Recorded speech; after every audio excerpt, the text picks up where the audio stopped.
रावण एक महान महाज्ञानी। दोस्तों, क्या आप जानते हैं रावण ब्रह्मा के वंशज होने के कारण रिश्ते में उनके पर पोते लगते थे। मुनि वृषभा ने अपने जीवन काल में 2 विवाह किए थे। उनकी पहली पत्नी वरवाणी और दूसरी पत्नी केकसी थी। उनकी पहली पत्नी वरवाणी एक पुत्र को जन्म दिया जिसे आप कुबेर के नाम से जानते हैं। जी हाँ दोस्तों, जो दुनिया के सभी खजानों के राजा माने गए हैं और रावण के सौतेले भाई भी हैं। उनकी दूसरी पत्नी केकसी ने अशुभ समय पर गर्भ धारण कर कुंभकर्ण, शूर्पणखा और रावण जैसे क्रूर राक्षसों को जन्म दिया था। परंतु एक सकारात्मक काम भी उनके साथ हुआ जब उन्होंने विभीषण को जन्म दिया। विभीषण राक्षस कुल में पैदा होने के बाद भी वह बहुत ज़्यादा सजग स्वभाव का व्यक्ति था। तो दोस्तों, आज हम आपको रावण के जीवन काल के बारे में बताने जा रहे हैं।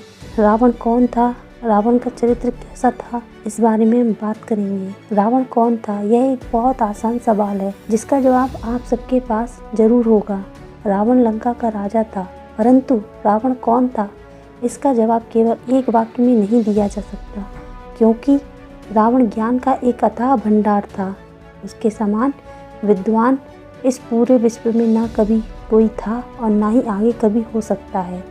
अब आप सोच में पड़ गए होंगे कि अगर वह इतना विद्वान था तो भगवान राम ने उसका वध क्यों किया। रावण की पहचान किसी से छिपी नहीं है। लंकापति रावण को अनीति माना गया है। अनाचार, दंभ, काम, क्रोध और लोभ से भरा एक अधर्मी के तौर पर सभी लोग जानते हैं। बुराई का दूसरा नाम रावण कहा जाता है, लेकिन इस बात को भी नकारा नहीं जा सकता कि दशानन रावण एक राक्षस तो था, साथ ही एक महान महाज्ञानी भी था।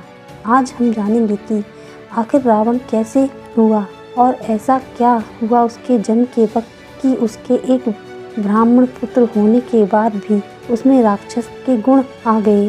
रामायण, जो हिंदू धर्म में बेहद पवित्र ग्रंथ माना गया है, रामायण में राम का संपूर्ण चरित्र बताया गया है, जिसमें रावण का भी खास जिक्र किया गया है। रावण सोने की लंका का राजा था, जिसके जन्म को लेकर कई कथाओं का वर्णन मिलता है।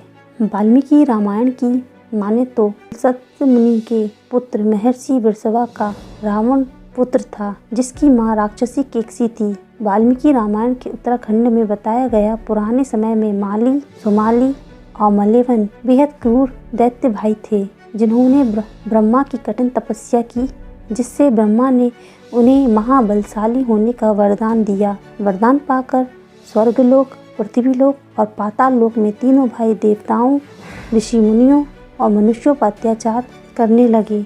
और जब ऐसा काफ़ी ज़्यादा होने लगा तो देव और ऋषि मुनि ने भगवान विष्णु से अपनी कथा बताई, जिसके बाद भगवान विष्णु ने कहा कि आप सभी अपने लोक चले जाएं और डरे नहीं, मैं इन दुष्ट राक्षसों का विनाश करूंगा।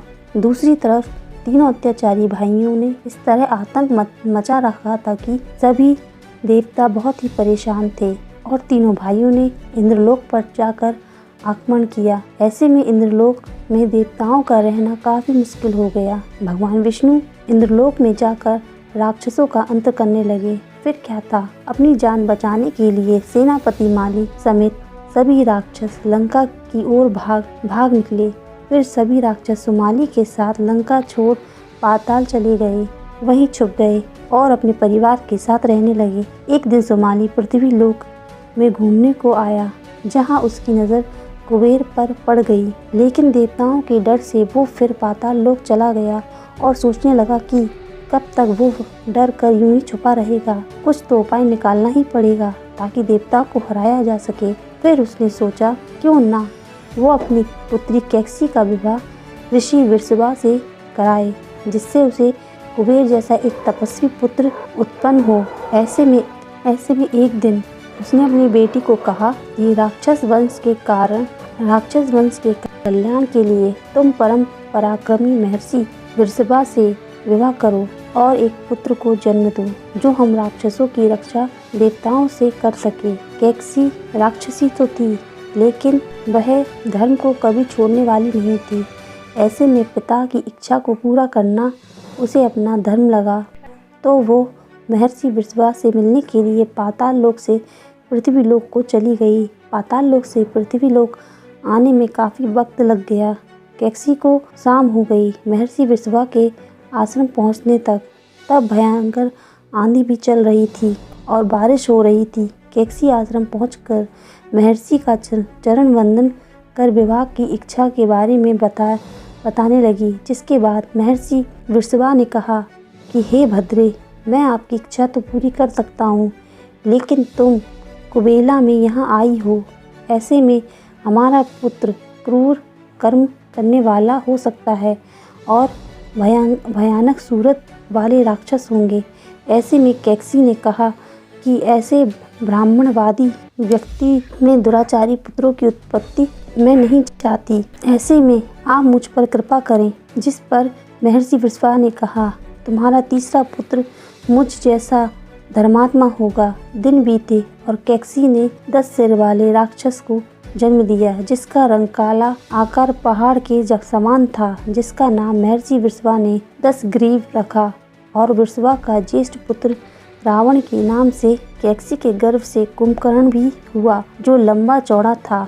उसके समान बड़ा शरीर किसी दूसरे का ना था। इसके बाद कैकसी को एक पुत्री हुई जो कुरूप थी, जिसका नाम शूर्पणखा रखा गया। और सबसे छोटा पुत्र हुआ विभीषण, जो काफी धर्मात्मा था। ब्रह्मा के वंशज होने के कारण रावण भगवान ब्रह्मा जी के परपोते थे। मुनि विश्वा ने अपने जीवन काल में 2 विवाह किए थे। उनकी पहली पत्नी वरवाणी और दूसरी पत्नी कैकसी थी। उनकी पहली पत्नी वरवाणी ने एक पुत्र को जन्म दिया था, जिसे आज आप कुबेर के नाम से जानते हैं। जी हाँ, वही कुबेर जो सभी खजानों के राजा माने जाते हैं। और उनकी दूसरी पत्नी कैकसी ने अशुभ समय पर गर्भ धारण करके कुंभकर्ण, शूर्पणखा और रावण जैसे क्रूर राक्षसों को जन्म दिया। परंतु एक सकारात्मक काम भी उनके साथ हुआ जब उन्होंने विभीषण को जन्म दिया। विभीषण राक्षस कुल में पैदा होने के बाद भी बहुत ज़्यादा सहज स्वभाव का व्यक्ति था। हमारे शास्त्रों में बताया गया है कि रावण के 10 सिर थे, नहीं बल्कि भ्रमित रूप से दिखाई भी देते हैं। अब आप सोचेंगे कि ऐसा कैसे, तो चलिए बता दें कि दरअसल रावण अपने गले में एक 9 रत्नों से बनी सुंदर माला पहनता था, जिसमें नवरत्न के बड़े बड़े मोती लगे हुए थे। उनकी चमक इतनी ज़्यादा तीव्र थी कि प्रत्येक हीरे में रावण का एक अलग सिर नजर आता था, जिसमें से देखने पर एक रावण का प्रत्यक्ष सिर और 9 अप्रत्यक्ष सिर भी नजर आते थे। जिसके चलते रावण खुद को दशानन कहलवाना बेहद पसंद करता था और उसके 10 सिरों का भय तीनों लोकों में छाया हुआ था। ऐसा भी कहा जाता है कि रावण एक मायावी व्यक्ति था, जिसके चलते वह अपने एक सिर के कट जाने पर दूसरा स्वतः ही प्रकट कर लिया करता था।